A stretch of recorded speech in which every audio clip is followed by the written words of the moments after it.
우리 사도행전 23장 11절 한 절만 같이 우리가 합독하겠습니다. 사도행전 23장 11절입니다. 그날 밤에 주께서 바울 곁에 서서 이르시되 담대하라. 네가 예루살렘에서 나의 일을 증언한 것 같이 로마에서도 증언하여야 하리라 하시니라. 아멘. 오늘 우리 금요기도의 시간에는 로마에서도 증언해야 하리라 라고 하는 제목으로 같이 말씀을 나누도록 하겠습니다. 우리가 이 금요기도의 이 시간은 우리 교회 사실은 전도학교 시간입니다. 그래서 예전에는 필요한 말씀들을 기도하면서 이렇게 쭉 인도받다가 마음에 성경적인 전도운동을 우리가 해야 되기 때문에 그 응답을 좀 받았으면 좋겠다 라는 생각이 들어서 사도행전을 가지고 한 번은 쭉 훑어봐야 되지 않냐 이런 마음이 좀 들었어요. 초대교회 마가다락방에 일어났던 그 하나님의 역사가 우리 교회에도 일어나기를 간절히 소망하고 있고, 또 스데반의 일로 인해서 흩어진 무리들이 안디옥 교회에 모여서 그곳에서 1년 동안 말씀 운동 펼치는 가운데 제자들이 일어나고, 그 제자들을 중심으로 바울과 함께 이제 1차, 2차, 이제 3차 이 전도 여행하면서 결국은 하나님이 이 바울에게 주셨던 로마도 보아야 하리라 라고 말씀하셨던 그 언약이 성취되는 그 여정들을 우리가 좀 걸어갔으면 참 좋겠다 이런 마음이 들어서요 사도행전을 보았습니다. 우리 지난주에는 사도행전 19장 21절 말씀 가지고 로마에서도 보아야 하리라 라고 말씀을 같이 나눴었거든요. 근데 오늘은 19장이 아니고 23장 11절입니다. 그러면 19장 21절 이후부터 시작해가지고 23장 11절 전까지 이 많은 일들이 일어나고 있단 말이에요. 이 부분들을 우리가 성경을 좀 읽으면서 하나씩 이렇게 확인하는 그런 시간이 좀 됐으면 좋겠습니다. 여러분도 알다시피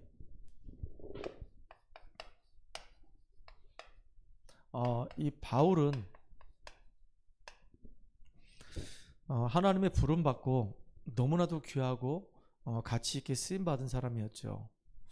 바울이 하나님의 부름 받을 때는 예수 믿는 사람들을 핍박을 하는 핍박자였단 말이에요. 두려움의 대상이었고 공포의 대상이었어요. 바울이 지나가는 곳마다 예수 믿는 사람을 다 잡아들여가지고 전부 다 감옥에 집어넣고 심지어는 돌로 쳐 죽이는 그런 일까지 이렇게 아주 그냥 뻔뻔하게 이렇게 했단 말이죠. 그러다가 이 바울의 인생의 전환점이 있었어요. 그게 다메섹입니다. 다메섹에서 그날도 예수 믿는 사람 잡아 죽이러 가다가 부활의 주님을 직접 만났어요. 바울은 대단한 사람이었기 때문에 웬만한 사람들이 가서 건들 수도 없는 사람이에요. 그래서 예수님이 직접 바울을 그냥 다메섹에서 꺾어버린 겁니다. 그래서 다메섹은 바울에게 있어서 인생 전환점이 된 것이에요.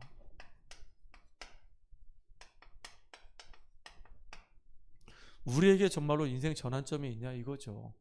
저도 개인적으로 예전에 예수 믿기 전에는 예수 믿는 사람들을 핍박했던 사람 중에 한 사람이었거든요. 그러고 나서 예수를 믿게 됐고, 그 다음부터 지금까지는 참 감사하게도 하나님의 손에 붙들림 받아서 복음을 증거하는 전도자의 인생을 살아가는 겁니다. 나중에 이 사도 바울도 다메섹 이후에 이렇게 회당으로 파고 들어가서 회당에서 유대인들에게, 헬라인들에게, 이방인들에게, 또 후대들에게 이 복음을 증거하는 전도자의 삶을 살았어요. 그래서 사도 바울은 복음 증거하다가 결국은 가장 아름다운 삶을 살았죠. 가장 아름다운 삶이 어떤 삶이냐? 복음 전하다 순교하는 삶이에요. 정말로 40에 하나 감한매를 수도 없이 많이 맞았어요. 그럼에도 불구하고 사도 바울은 끝까지 복음 전하는 그 일에 너무 귀하고 너무 가치 있게 쓰임 받았단 말이에요. 자, 여기서 보게 되면 예전에는 사도 바울이 예수 믿는 사람을 핍박했던 사람이었단 말이에요. 근데 완전히 이제 다메섹에서 회심하고 난 이후에는 오히려 핍박을 당하는 사람이 됐었어요. 왜냐하면 사도 바울이 이제 가는 곳마다 회당에서 사람들을 살려내고, 저자에서 사람들을 살려내고, 시장에서 사람들을 살려내고, 유대인들을 살려내고, 헬라인들을 살려내고, 우상숭배하는 사람을 살려내고, 귀신 들린 사람 살려내고, 사도 바울이 가서 만나는 모든 사람들은 복음으로 말미암아 그들이 다 살아나기 시작했어요. 그러니까 사도 바울이 예전에 예수 믿는 사람 핍박했던 것처럼 이제는요, 그 유대인들이 일어나고 바리새인들이 일어나가지고 사도 바울을 막 잡아 죽이지 못해서 완전히 그냥 혈안이 돼서 깡패까지 총동원해서 사도 바울을 막 죽이려고 막 애를 썼단 말이에요. 그러니까 복음 전하는 사도 바울의 그 삶의 현장에서는 늘 위기가, 핍박이, 문제가, 어려움이 끊임없이 있었어요. 항상 있었습니다. 언제나 있었습니다.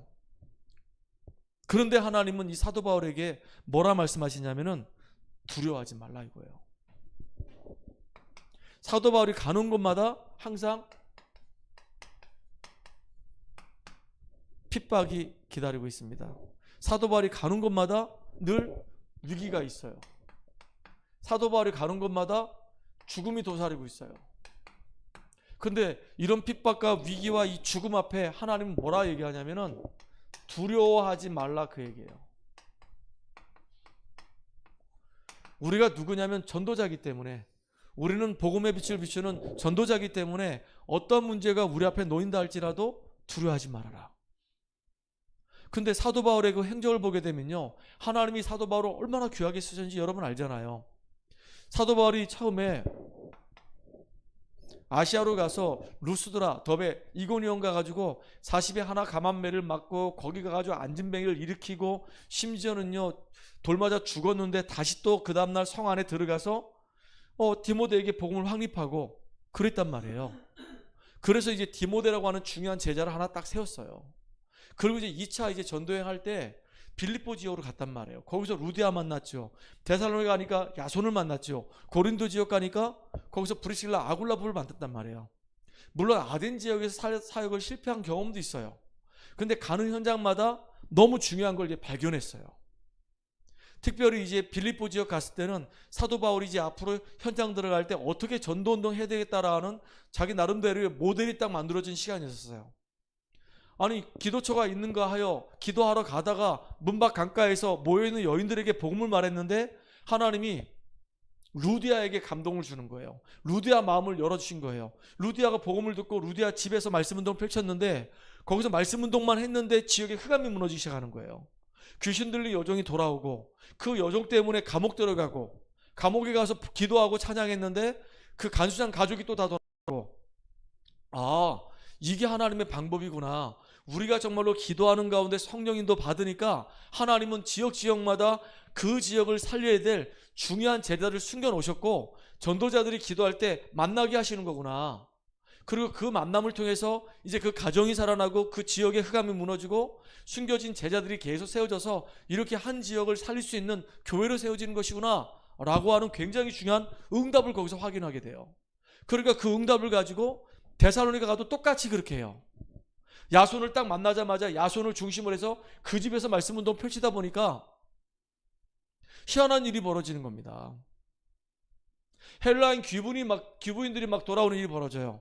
그리고 이제 아단의 사역을 혼자서 하다 실패하고 난 다음에 고린도 지역 가서 거기서 이제 어비 같은 브리실라, 아굴라 부를 만나서 말씀운동 펼치고 회당으로 들어가서 또 말씀운동 펼치는데 고린도에서도 막 난리가 난 겁니다. 그걸 가지고요 이제 큰 확신과 증거를 가지고 이제 3차 전도여행 간단 말이에요. 그래서 3차 전도여행 같은 데가 어디냐, 에베소입니다. 에베소 지역 들어가서 가자마자 12명의 제자를 만났는데요. 너희들이 성령의 세를 받았느냐? 라고 물어본단 말이에요. 성령의 세를 받았냐고 물어보니까 이 사람들이 우리는 성령의 세례가 뭔지를 모른다. 요한의 세례밖에 모른다 라고 얘기하니까 이제 바울이 얘기하는 거예요. 우리가 구약에서 그렇게 기다렸던 그 예수가 바로 그리스도시다. 근데 유대인들이 그 예수를 그리스도로 몰랐기 때문에 십자가에 못 박혀 죽게 했지만은 하나님께서는 그를 다시 죽은 자 가운데 살리셔서 우리의 주가 되게 하셨다. 그 사실을 믿었던 저 마가다락방의 그 성도들이 예수님이 마지막에 하신 말씀이, 부활하신 그 예수님이 하신 말씀이, 너희는 예루살렘 떠나지 말고 내게서 들은 바 아버지께서 약속하신 거 기다리라고 했고, 성령이 임하시면 너희가 권능을 받고 땅끝까지 증인된다고 했기 때문에 진짜로 이제 약속 붙잡고 기도해라. 근데 기도했는데 성령 충만한 역사가 임했다. 오늘 너희에게도 그 마가다락방에 임했던 그 성령의 그 충만한 역사가, 성령 세례가 임하길 바란다. 그래서 그들에게 물세례한단 말이에요. 이렇게 다 사도 바울이 다 물세례하고 나서 기도하는데 마가다락방에 임했던 성령이 똑같이 임해버리는 거예요. 그러니까 그 자리에 모였던 사람들이 똑같이 방언을 하기 시작했어요. 참 이게 감사하잖아요. 그래서 사도 바울이 회당에 들어가서 석 달 동안 하나님 나라의 일에 대해서 말씀을 증거하고 난 다음에, 그렇게 말씀을 증거하고 나니까 두 종류의 사람이 나오는 거예요. 사도 바울의 말씀에 은혜 받는 사람이 나오고, 사도 바울의 말씀을 듣고 비방하는 사람이 나오기 시작하는 거예요. 계속 방해하는 겁니다. 계속 딴질 거는 거예요. 그래가지고 할 수 없이 믿는 사람들 중심으로, 제자들 중심으로 해가지고 두란노 서원에서 2년 동안 말씀 운동을 펼친 겁니다. 그랬는데 아시아에 사는 사람이다 복음을 듣는 일이 벌어지고요, 마수라는 사람들이 이제 다 책을 가지고 나와서 그걸 다 태우는데, 어느 정도였냐, 은 5만 정도 되는 그런 어마어마한 금액들의 책들이 다 태워버렸단 말이에요. 그리고 사도 바울의 손수건과 사도 바울의 앞치마를 가져가서 귀신 들린 자, 병든 자에게 얹으니까 막 나음을 입고 막 난리가 난 겁니다. 그러니까 예루살렘에서 소동이 일어나겠죠. 어마어마한 소동이 일어난 겁니다. 어떤 소동이 일어났냐, 에베소에서 소동이 일어났어요. 이 소동이 어디에 있냐면요, 사도행전 20장, 아니다, 사도행전 20장이 아니라 19장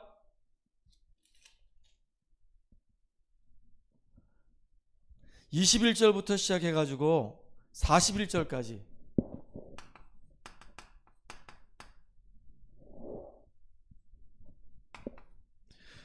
거기 보게 되면 24절에 보니까 데메드리오라고 하는 사람이 있어요. 이 데메드리오가 누구냐면 은장색이야. 이 에베소라고 하는 이 지역은 아뎀이라고 하는 큰 여신을 섬기는 거예요.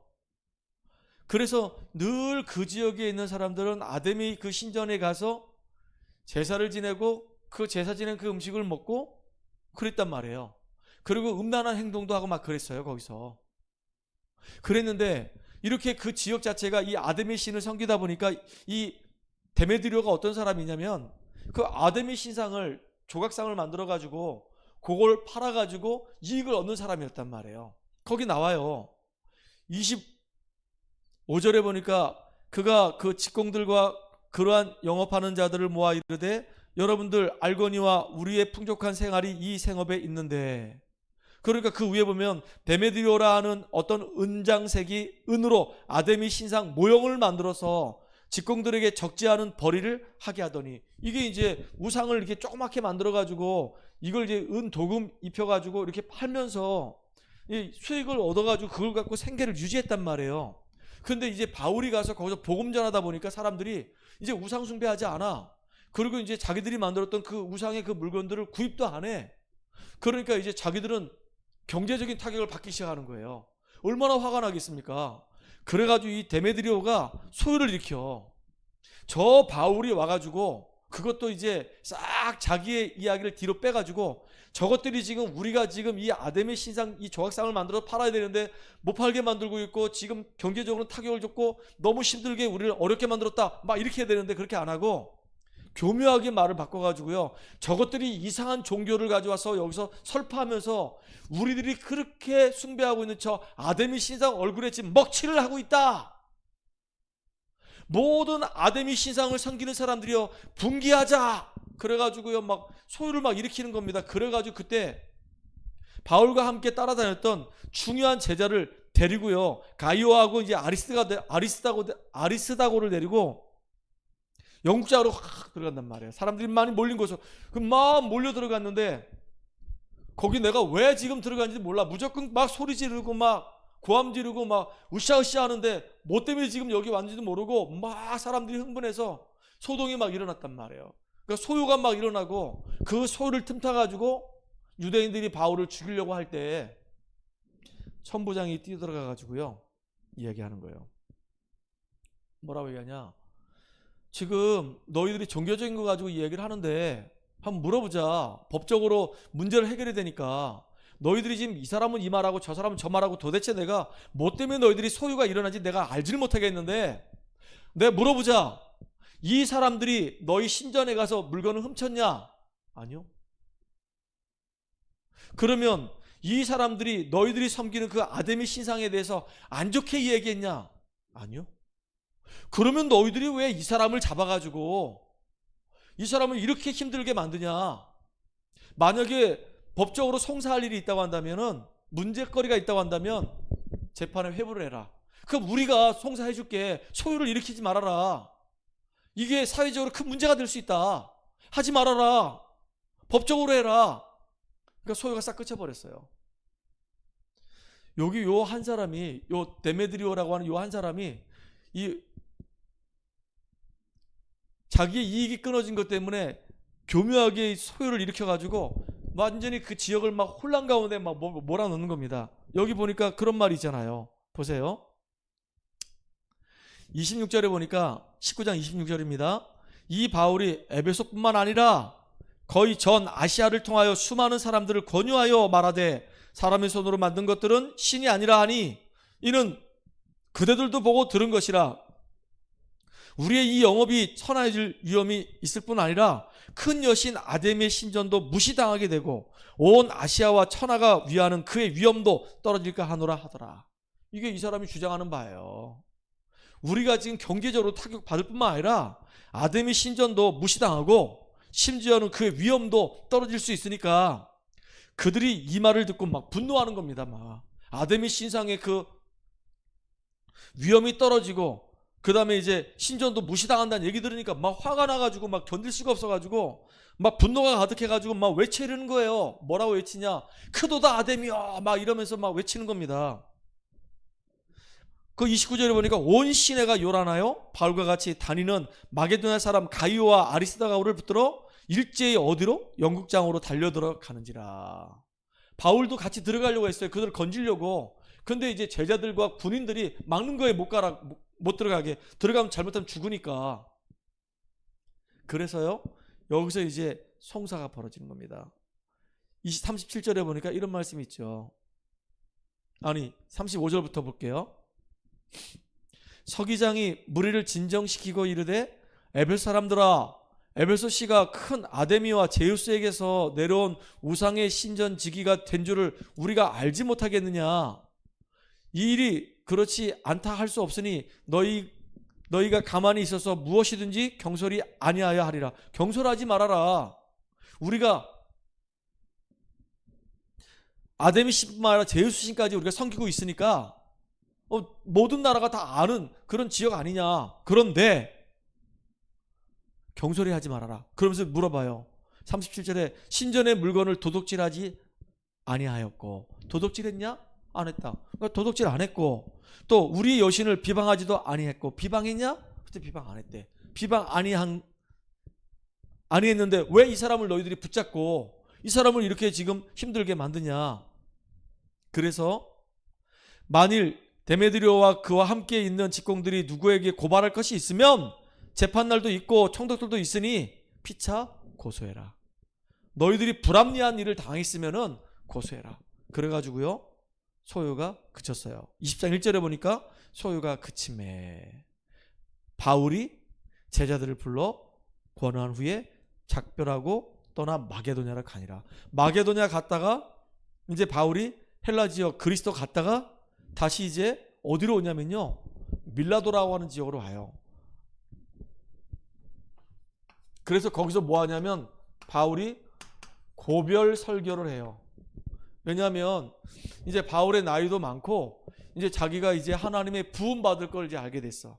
이제 죽음이 이제 다가오는 걸 알게 됐어. 저 핍박자들에 의해서 내가 체포가 돼가지고 이제 로마로 끌려가서 이제 순교당할 걸 알았단 말이에요. 그러니까 바울이 이제 이런 고백을 합니다. 21장 7절부터 시작해서 16절까지 너무 중요한 말들을 해요. 여러분들이 이 성경을 잘 안 읽기 때문에 오늘 좀 차분하게 한번 읽어볼게요.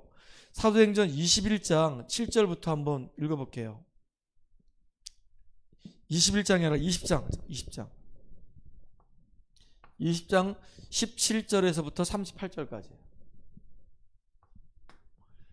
19장 우리가 지난주에는 19장 우리가 21절 로마에서도 보아야 하리라 말씀하셨거든요. 근데 이제 그 말씀하시고 난 다음에 에베소에 막 엄청난 소동이 막 일어나고 난 다음에 이제 소요가 잠잠해지고 나니까 이제 사도 바울이 이제 빌립보 지역 갔다가, 그리고 이제 저기 그리스도 지역 갔다가 아테네 갔다가, 그리고 이제 다시 에베소로 온단 말이에요. 배를 타고 에베소 와가지고 여기 17절부터 쭉 보게 되면 거기서 이제 중요한 얘기를 해요.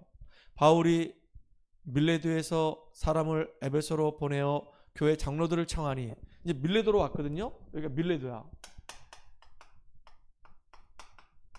밀레도라고 하는 곳이에요. 그들이 오매 그들에게 말하되 아시아에 들어온 첫날부터 지금까지 내가 항상 여러분 가운데서 어떻게 행하였는지 여러분도 아는 바니 곧 모든 겸손과 눈물이며 유대인의 관계로 말미암아 당한 시험을 참고 주를 섬긴 것과 엄청나게 핍박을 당했음에도 불구하고 끝까지 흔들리지 않고 주를 섬겼고, 유익한 것은 무엇이든지 공중 앞에서 너희들과 함께 집에서나 어디서나 꺼리낌 없이 여러분에게 전하여 가르치고, 유대인과 헬라인들에게 하나님께 대한 회개와 우리 주 예수 그리스도께 대한 믿음을 증언한 것이라. 사도 바울은 어딜 가든 간에 예수가 바로 그리스도라는 사실을 증거하는 그 일에 인도받으며 쓰임받았다, 그 얘기입니다. 그러면서 보라, 이제 나는 성령에 매어 예루살렘으로 가는데 거기서 무슨 일을 당할는지 알지 못하노라. 벌써 아는 거예요. 이제 예루살렘 가게 되면 자기가 이제 체포될 거라고 알고 있는 거예요. 그러면서 이제 22절에 보니까 보라, 이제 나는 성령에 매어 예루살렘으로 가는데 거기서 무슨 일을 당하는지 알지 못하노라. 오직 성령이 각 성에서 내게 증언하여 결박과 환란이 나를 기다린다 하시나. 결박과 이제 환란이 나를 기다리고 있는 거예요. 그런데 뭐라고 고백하죠? 이게 되게 중요한 고백이었어요. 그래서 우리 전도자들이 늘 우리가 입술에 달고 고백하는 게 뭐냐면 사도행전 20장 24절입니다. 죽음 앞에서도, 어마어마한 핍박 앞에서도, 지금 체포되는 상황 속에서도 뭐라고 고백하냐? 사도행전 20장 24절에 내가 달려갈 길과 주 예수께 받은 사명 곧 하나님의 은혜의 복음을 증언하는 일을 마치려 하면은 나의 생명조차 조금도 귀한 것으로 여기지 아니하노라. 이 고별 설교한단 말이에요. 고별 설교하고 나니까 온 성도들이 이제 마음이 아프잖아요. 이제 두 번 다시 이제 못 보는 상황들이 벌어진단 말이에요. 그러니까 이제 아픈 마음을 부여잡고 서로 기도해 주면서 입 맞추고 이제 헤어져요. 헤어지고 난 다음에 이제 예루살렘에 가서 체포를 당하는데, 예루살렘 가기 전에 이제 거처할 곳으로 간단 말이에요. 돌아다닐 곳이 몇 군데 있단 말이에요.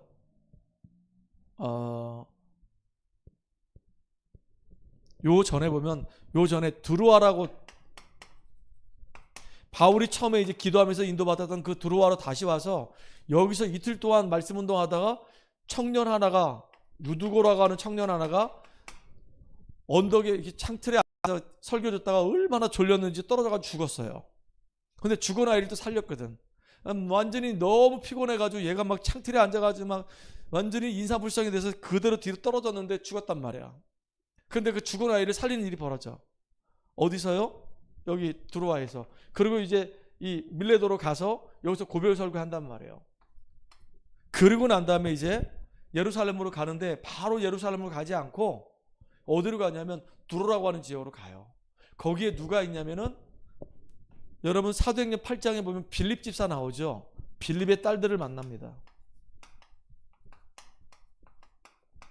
빌립의 딸들을 만나는데 그 딸 중에 하나가 예언하는 은사가 있어요.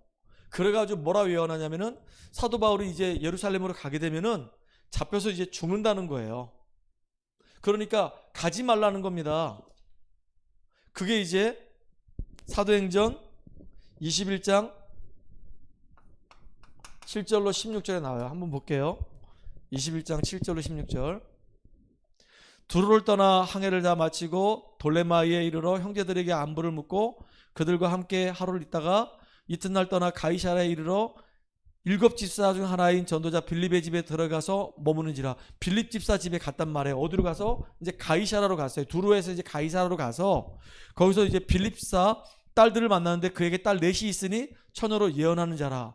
여러 날 머물러 있더니 아가보라 하는 한 선지자가 유대로부터 내려와 우리에게 와서 바울의 띠를 가져다가 자기 수족을 잡아매고 말하기를 성령이 말씀하시되 예루살렘에서 유대인들이 이같이 이 띠 임자를 결박하여 이방인의 손에 넘겨주리라 하거늘 우리가 그 말을 듣고 그곳 사람들과 더불어 바울에게 예루살렘으로 올라가지 말라 권하니 바울이 대답하되 여러분이 어찌하여 울어 내 마음을 상하게 하느냐. 나는 주 예수의 이름을 위하여 결박당할 뿐 아니라 예루살렘에서 죽을 것도 각오하였노라 하고 하니 그가 권함을 받지 아니하므로 우리가 주의 뜻대로 이루어지이다 하고 그쳤노라. 가지 마라 제발 가지 마라 가면 죽는다 라고 계속 이렇게 권했는데 바울은 끝까지 그 권함을 받지 않고 내가 예루살렘에 가서 죽어도 좋다 라고 얘기하면서 이제 예루살렘 가요.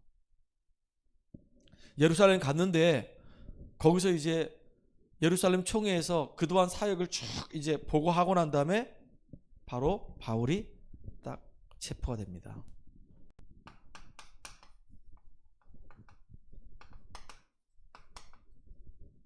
이게 지금 이제 지금까지 우리가 쭉 보고 있는 내용이란 말이에요. 21장 27절부터 40절까지. 그런데 너무 웃기는 게 뭐냐면 체포돼서요. 그냥 체포한 게 아니잖아요. 예수 믿는 사람들을 핍박했던 이 바울이 이제는 오히려 예수를 증거하니까 유대인들이 막 들고 일어나가지고 이제 바울을 잡았단 말이에요. 잡아가지고 또 이제 신문하는 겁니다. 신문하는데 기가 막혀. 신문하는데 보세요. 어딜 가든 간에 바울은 계속 뭘 얘기하냐면 복음을 증거하기 시작해요. 계속 복음만 증거해. 그래서 여러분들 여기 22장에 보니까 22장에 이런 고백을 합니다. 사도 바울이 이제 다메섹에서 부활의 주님 만나가지고 자기가 왜 이렇게 복음을 전하게 되는지 이야기를 해요. 한번 보세요. 3절에 보니까 나는 유대인으로 길리기아 다수에서 났고 이 성에서 자라 가말리엘의 문화에서 우리 조상들의 율법에 엄한 교육을 받았고 오늘 너희 모든 사람처럼 하나님께 대하여 열심히 있는 자라. 내가 이 돌을 박해하여 사람을 죽이기까지 하고 남녀를 결박하여 옥에 넘겼느니 이에 대제사장과 모든 장로들이 내 증인이라. 다 알았죠. 다 알고 있었죠. 또 내가 그들에게서 다메섹 형제들에게 가는 공문을 받아가지고 거기 있는 자들도 결박하여 예루살렘으로 끌어다가 형벌받게 하려고 가더니 가는 중 다메섹에 가까이 갔을 때 오정쯤 되어 호련히 하늘부터 큰 빛이 나를 둘러 비치매 내가 땅에 엎드려져 들으니 소리 있어 이르되 사울아 사울아 네가 왜 나를 핍박하느냐 박해하느냐 하시거늘 내가 대답하되 주님 누구시니까 하니 이르되 나는 네가 박해하는 나사렛 예수라 하시더라. 나와 함께 있는 사람들이 빛은 보면서도 나에게 말씀하신 이의 소리는 듣지 못하더라. 내가 이르되 주님 무엇을 하리까 주께서 이르시되 일어나 다메섹으로 들어가라. 내가 해야 할 모든 것을 거기서 누가 이르리라 하시거늘 나는 그 빛의 광채로 말미암아 볼 수 없게 되었으므로 나와 함께 있는 사람들의 손에 이끌려 다메섹에 들어가노라. 율법에 따라 경건한 사람으로 거기 사는 모든 유대인들의 칭찬을 듣는 아나니아라는 이가 내게 와 곁에 서서 말하되 형제 사울아 다시 보라 하거늘 즉시 그를 쳐다보았노라. 그가 또 이르되 우리 조상들의 하나님이 너를 택하여 너로 하여금 자기 뜻을 알게 하시며 그 의인을 보게 하시고 그 입에서 나오는 음성을 듣게 하셨으니 네가 그를 위하여 모든 사람 앞에서 내가 보고 들은 것에 증인이 되리라. 이제는 주지 않느냐 일어나 주의 이름을 불러 세례를 받고 너희 죄를 씻으라 하더라. 후에 내가 예루살렘으로 돌아와서 성전에서 기도할 때 황홀한 중에 봄에 주께서 내게 말씀하시되 속히 예루살렘에서 나가라. 그들은 네가 내게 대하여 증언하는 말을 듣지 아니하리라 하시거늘 내가 말하기를 주님 내가 주를 믿는 사람들을 가두고 각 회당에서 때리고 또 주의 증인 스데반이 피를 흘릴 때 내가 곁에 서서 찬송하고 그 죽이는 사람들의 옷을 지킨즉 그들도 아나이다. 나더러 또 이르시되 떠나가라. 내가 너를 멀리 이방인에게로 보내라 하셨느니라. 이 말하는 것까지 그들이 듣다가 소리질러 이르되 이러한 자는 세상에서 없애버리자 살려둘 자가 아니라 하며 떠들며 옷을 벗어 던지고 티끌을 공중에 날리니. 난리가 난 거예요.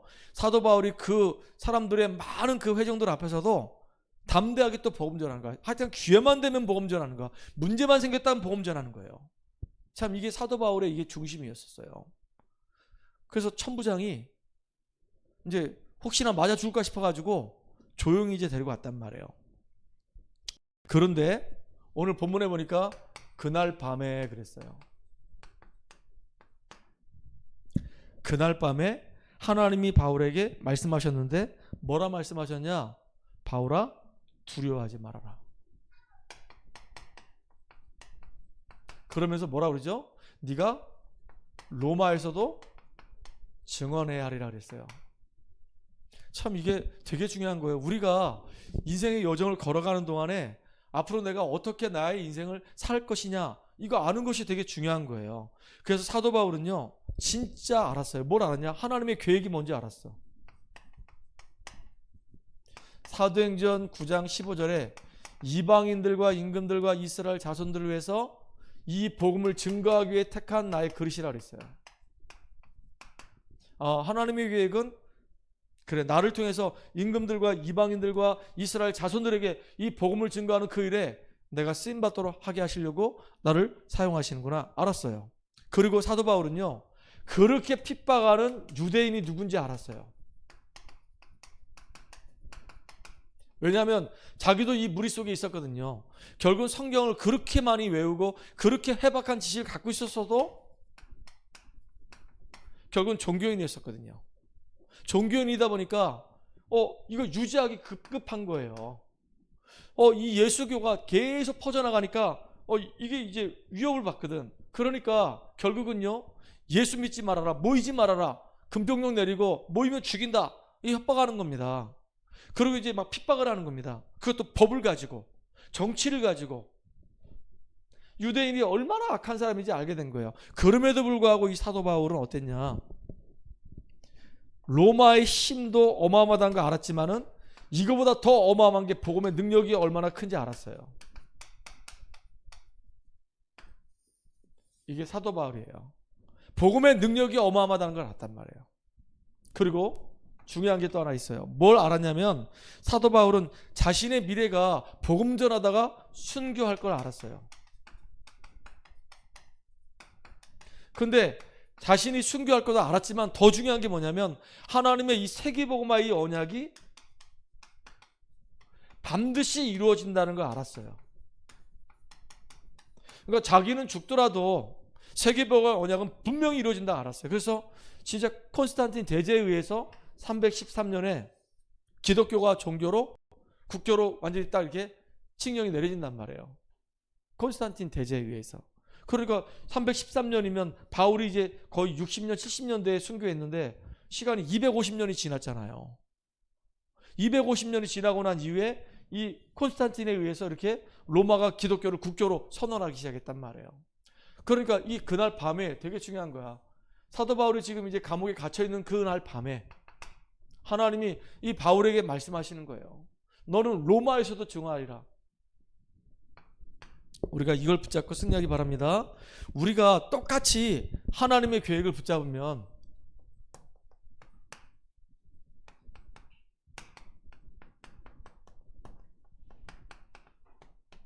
하나님의 계획을 붙잡으면 어떻게 되냐? 하나님의 언약을 이루셔요. 더군다나 중요한 거, 이 언약 안에 있는 하나님의 백성들을 하나님이 책임지십니다. 하나님이 축복하시고 보호하시고 인도하신단 말이에요. 왜요? 분명히 바울에게 얘기했거든요. 19장 21절에 로마도 보아야 하리라 얘기했고요. 또 오늘 23장 11절에 보니까 네가 로마에서도 증언하리라. 이 말은 바울의 말을 하나님이 인용을 하셨어요. 내가 로마도 보아야 한다라고 얘기했는데 하나님이 두려워 떨고 있는 이 바울에게 얘기하는 거예요. 그리고 27장 24절에 보니까 네가 가이사 앞에 서야 하리라. 그대로 이루어졌어요. 하나님 말씀은. 그래서 저는 참 너무너무 귀한 말씀들이 있어요. 여기 어디 고별 설교할 때 20장 24절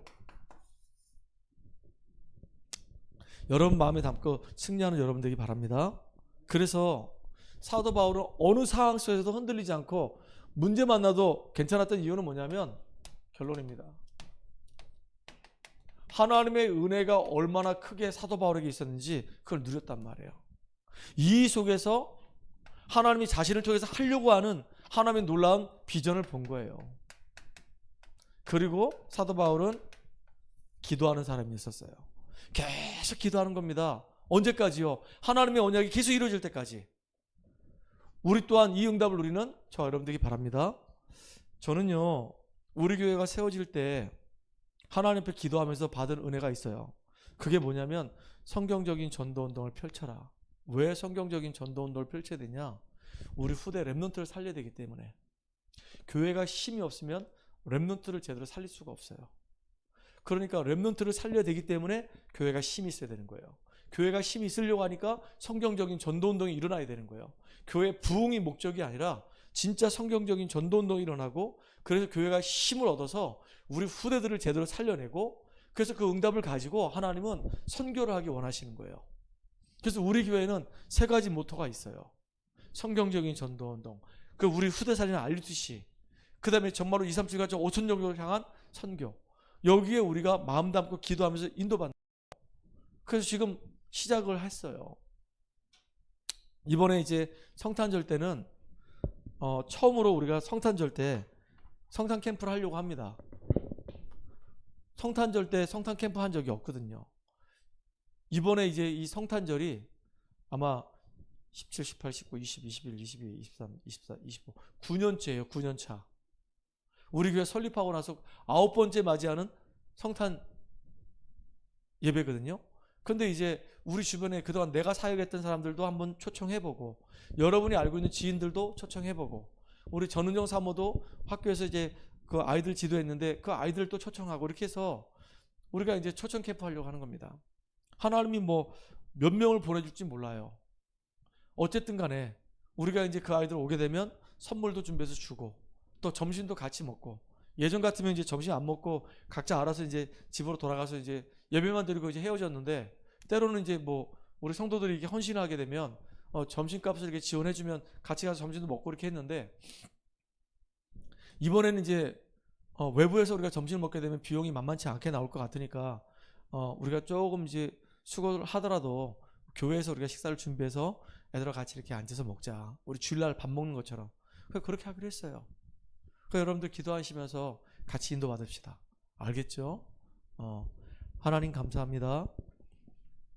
사도 바울의 이 사역을 우리가 쭉 보면서 부름받은 그때부터 여러 가지 문제와 핍박 속에서도 흔들리지 않고 하나님 주신 그 언약을 따라 꿋꿋하게 걸어가며 순교하는 그날까지 복음 전하는 이 사도 바울의 모습을 봅니다. 하나님, 우리가 로마도 보아야 되고, 또 로마에서 우리가 증언해야 되고, 또 가이사 앞에 우리가 서야 되는데, 하나님 정말로 우리에게 참된 믿음을 주시고 우리가 원주와 이 강원도를 살릴 수 있을 만큼 성령 충만한 능력의 역사가 임하게 하여 주시옵소서. 예수님의 이름으로 기도하옵나이다. 아멘.